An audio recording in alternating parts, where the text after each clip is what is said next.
Vraiment pas là qu'on s'en va. Je suis heureuse de l'entendre. C'est sûr qu'on va le surveiller parce qu'on nous a dit ça dans le système de santé, puis on a vu jusqu'où on a été avec les agences privées des infirmières, et etc., etc. Mais je l'entends. C'est bien. Parlons-en des chèques emploi-service. C'est un outil qu'on a, que vous avez dans votre coffre à outils, mais c'est un outil dans lequel on a vu dans les derniers mois, puis vous le savez, parce que ma collègue a fait un échange avec vous, on a vu une diminution des heures offertes. Et ça, c'est inquiétant, parce que le nombre de personnes n'a pas diminué, il a même un petit peu augmenté, et le nombre d'heures, lui, a diminué. Ça veut donc dire qu'il y a des gens qui ne voyaient pas 100 de leurs besoins couverts. Et dans ce sens-là, ben, j'aimerais peut-être brièvement, vous me dites que vous comptez sur le chèque emploi-service et donc, au budget, est-ce qu'on va voir réapparaître une augmentation des heures? Je vais vous montrer cette diapo pour bien illustrer ce que vous dites. Vous avez tout à fait raison. Ça, c'est l'année en cours, donc de la période 1 à la période 13.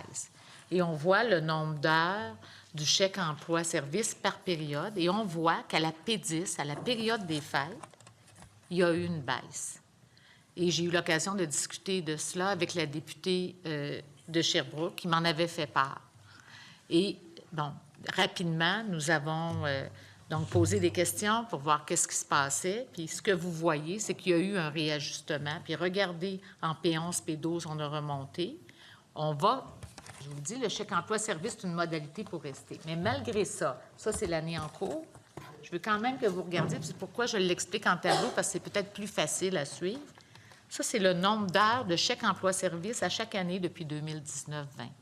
Ici, on est en 24-25. Alors, pour répondre à votre question, en 25-26, notre cible, c'est d'être encore plus haut en chèque emploi-service. Je vous l'ai dit, les CLSC ne pourront pas combler et répondre à toute la demande. C'est illusoire de faire ça. Donc, s'il y a des proches aidants et des parents qui veulent prendre cette responsabilité de gérer, par exemple, leurs employés, bien, écoutez, on n'empêchera pas les gens de le faire. C'est un programme qui est efficace, il faut qu'il soit bien administré, par exemple. Et donc, on continue, puis on est vraiment sur cette tendance-là. Notre objectif n'est pas de diminuer, mais je fais la différence avec ce que vous mentionnez. C'est vrai qu'en P10, on a eu une baisse, mais on l'a réaugmenté pour finir l'année en meilleure position. Puis on a donc redonné des consignes par rapport à ça.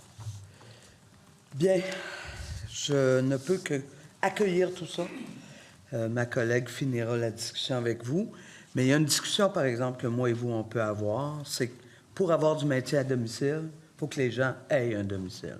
Et là, je vais vous parler des RPA. Et là, je vais vous parler de Mont-Carmel.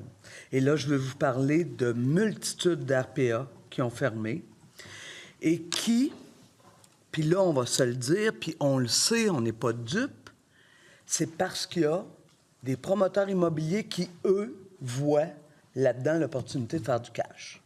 Donc, ils font une transformation.